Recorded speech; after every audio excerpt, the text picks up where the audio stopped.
হাদিস শরীফে এসেছে,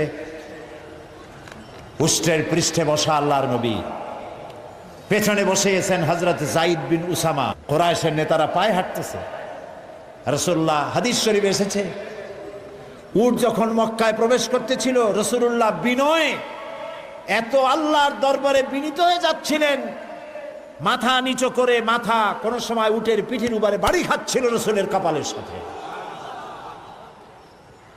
মক্কার লোকগুলি, কাফেরেরা সব দৌড়াচ্ছে, দিক বিদিক দৌড়াচ্ছে।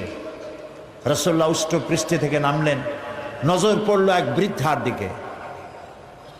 কতগুলি বোঝা মাথায় উঠায়, ঘাড়ে নেয়, পড়ে যায়। ছুটে গেলেন বুড়ির কাছে, মা তুমি দৌড়াও কেন? বুড়ো বলছে, তুমি জানো না আব্দুল্লাহর পুত্র মুহাম্মদ সাল্লাল্লাহু আলাইহি সাল্লাম এসেছে, আজ তো উপায় নাই, কাফের সব শেষ করে ফেলাবে। রাসূল বলছে, তোমার এই বোঝাগুলি আমারে দাও, কোথায় যাবে?